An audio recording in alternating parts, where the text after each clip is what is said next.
We are on Chapter 19 in our end of the module review, Fair Housing. Needless to say, this is another one of the important modules or chapters that you need to review regularly prior to taking your real estate exam. And as we go through the notes, hopefully you have everything printed out, your book in front of you for Chapter 19. I want to just go through and highlight a few things for you to make sure that you remember and are aware of.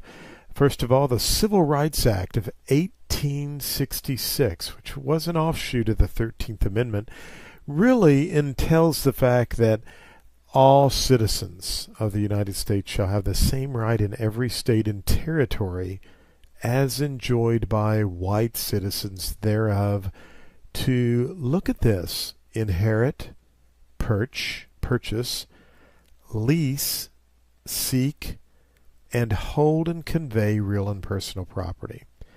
Now again, that was back in 1866. But for many of us, we know that in the 1960s there was still a lot of discrimination and a lot of things going on that were very unfair to many folks in our country. In fact, I remember as a young child in my hometown in Missouri where there was a bus station, and I remember going out to the bus station as a young child to pick up our grandparents who would come over to visit us, and there were bathrooms in that specific bus station that were designated for people of a certain race or color.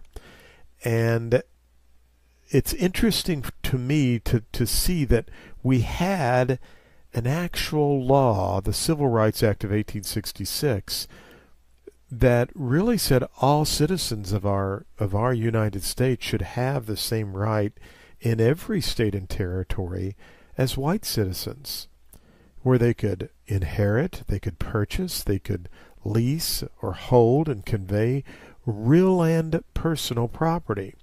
So because things weren't working out very well, we had a couple of interesting things that happened in the 1960s. First of all, we had the Civil Rights Act of 1964, and that actually prohibited discrimination in federal funded housing programs. But in 1968, you had the Title VIII of the Civil Rights Act of 1968, which really, again, reemphasized that you could not discriminate in housing based on race, color, religion, and national origin. Now, as we will see as we move through the material, there have been some additions to this 1968 Act. We had the 1974 amendment to the Fair Housing Act, which added some items, which added one specific item, which was sex. You could not discriminate against someone if they were male or female. That was in 1974. And then in 1988, President George Bush added the familial status and handicap. In other words, you cannot discriminate on the size of a family or of children, and also you could not discriminate against someone if they were handicapped. So two very important additions in 1988. So now we have a Title VIII Civil Rights Act, which was originally passed in 1968, which has race, color, religion, national origin. We can see those right here. So we've got those that were from 1968. In 1974, sex was added. You couldn't discriminate against someone if they were male or female. And then in 1988, we added familial status and handicap. So keep all of those in mind. It's very important for you to understand that we cannot discriminate against individuals in housing on a wide variety of specific issues. Now, what are some following acts of discrimination, or what are some acts of discrimination? Well, if you refuse to sell, rent, or negotiate with any person about a dwelling, that could be an act of discrimination. If you made the terms different to certain parties, sometimes people might have someone call who's from a different race, and they pick up on their nationality, perhaps from their voice, and they may give a different price for what that property rents for versus someone who might come in that they would prefer to rent to. You can't do that. That's discriminatory practice. You could not use certain phrases that could constitute discrimination. A lot of times just indicating that it's near this church, or it's ideal for it's ideal for a family without children. Those are phrases and things you have to be careful, because you definitely could be found guilty of discrimination. If you tell a party that a dwelling's not available, and in fact it is for sale or lease, that could be a discriminatory practice. I remember calling about the apartment I actually ended up renting in college. I remember calling the apartment complex, talked to the owner of the building, and he told me he didn't have anything available for rent. So a couple of weeks later, I was back down trying to find an apartment in my college town where I went to college. I could not find anything, and I just happened to be driving by that same apartment building that I really liked, who the owner had told me he had nothing available for rent. I stopped in, I went in to visit him, and he said, "Yeah, I've got a unit available." He showed me the unit. I rented the unit, and the lady who lived next door told me that unit had been available and for sale for several months. Well, probably the owner did not want to make any commitment over the phone without seeing someone. I'm just thinking that. However, and he was a very good landlord, I loved him dearly, but he actually was guilty of an act of discrimination, because he was telling a party that nothing was available when in fact something is available. So sometimes people will do that if they don't want to rent to a certain person. You can't do that. That's wrong. If you try to make a profit by inducing homeowners to sell because a certain type of person is moving into their neighborhood, that's called blockbusting. And that's happened in some areas.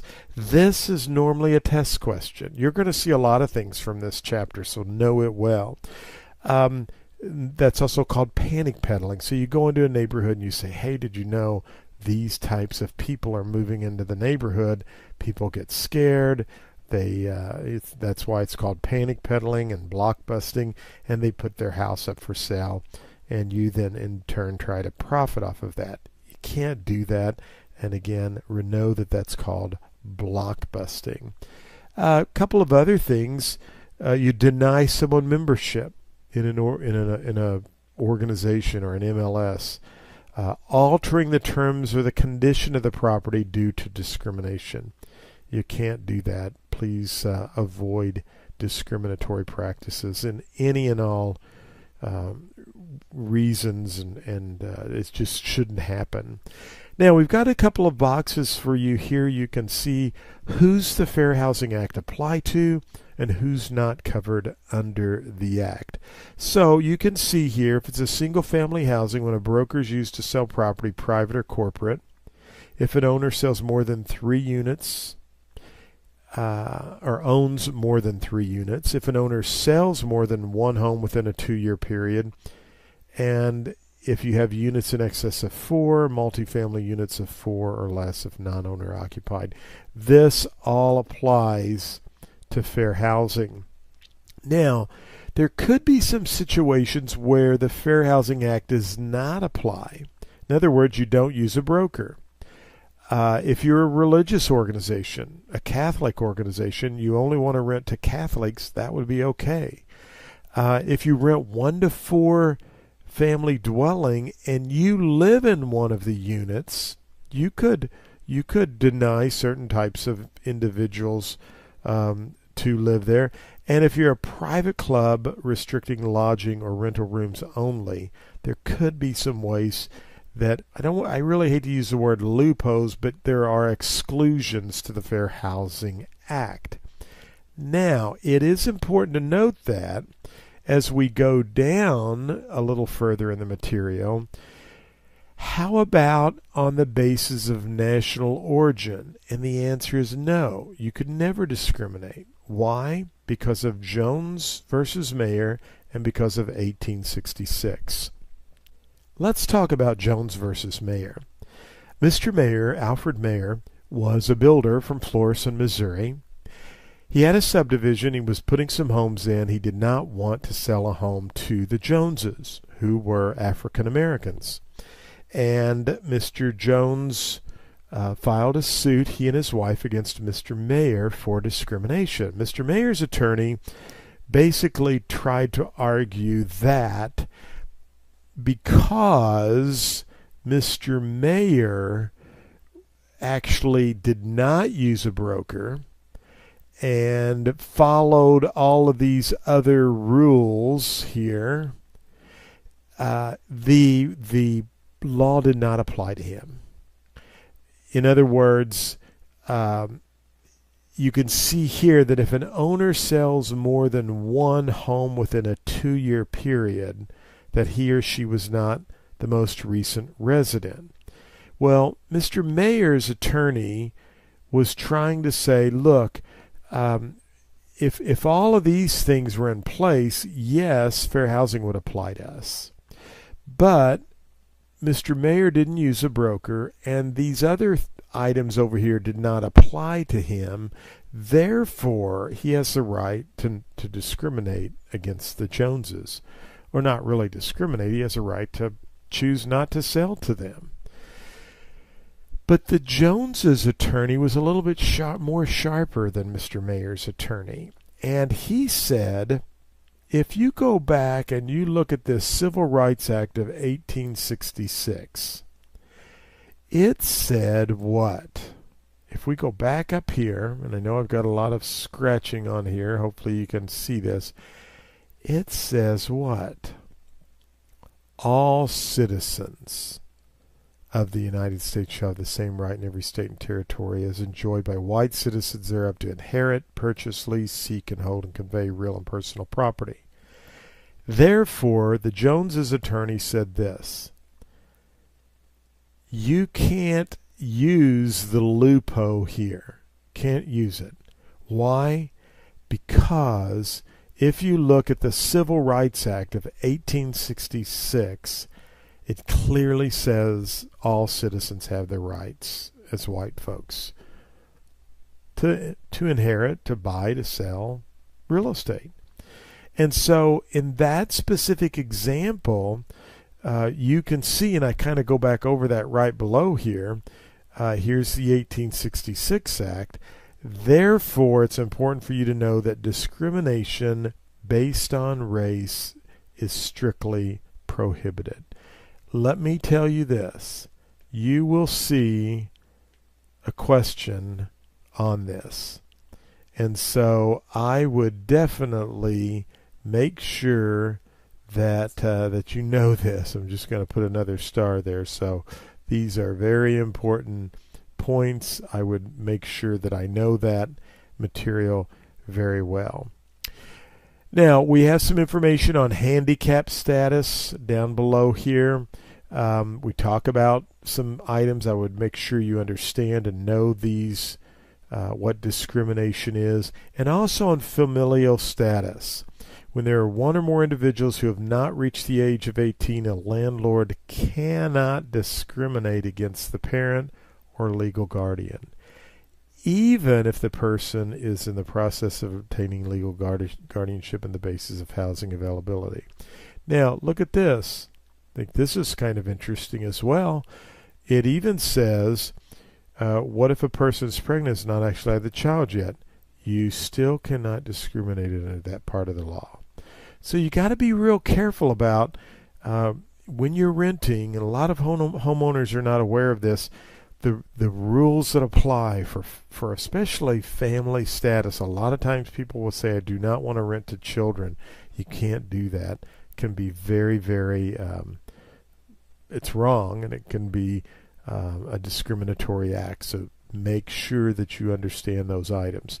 Now we're going back over blockbusting again. We've already talked about that. Panic peddling. Steering is when you you actually try to direct or encourage home buyers to move to a specific area because you think that they will be more comfortable there. Hey, let me take you over here because more Germans live in this area, or the Chinese tend to live over here. This, according to one session I was in at a conference recently on fair housing, is probably one of the most violated parts of the fair housing law that real estate agents and brokers are found guilty of. And it's not out of intention. They're not doing it out of smite or anything that's in a mean way. They just actually think people would be more comfortable living in those specific areas. That's steering. You want to stay away from that. Redlining is when banks or savings and loans actually draw a map around the city. I have a blue line there, but it's called redlining, and they say we will not make any loans in that area. We will make loans in this part of the city. We will make loans in this part of the city. We will not make loans over here. That's called redlining, and that is a violation. Insurance companies can be guilty of that practice as well. And then you have the American Disabilities Act, ADA, where employers have to keep certain standards up for Americans who have disabilities. Remember, fair housing laws are enforced through HUD. And finally, it's important to note that a violation of this law does not have to show proof that the person intentionally, and I want to make sure you understand that, you do not have to show proof that a person intentionally discriminated. Only that discrimination occurred. So the bottom line here is treat everyone the same. Very, very important. Always treat everyone the same. We have your definitions back here, so be sure you understand and know what blockbusting is. Again, know what steering is, redlining. You have the Equal Credit Opportunity Act that you need to look at. A lot of information in Chapter 19 that is very important, very relevant to what you will be practicing as a real estate professional, and that you need to know not only for the exam, but just as a business professional. Because really, the bottom line is we need to treat everybody the same. Discrimination can be a horrible and a terrible thing to have to go through. And no one should have to be discriminated against because of their race, because of their age, or because of the color of their skin, or what religious beliefs or backgrounds they have. Disability. Parents who have children, small children, they need a place to rent. So know the information in Chapter 19. It's good information to know as a professional for your professional career.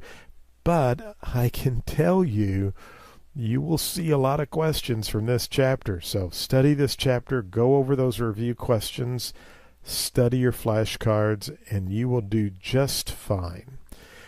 We have a review test for you now. Again, you have to make 75%. Once you complete that, I will see you over in Chapter 20.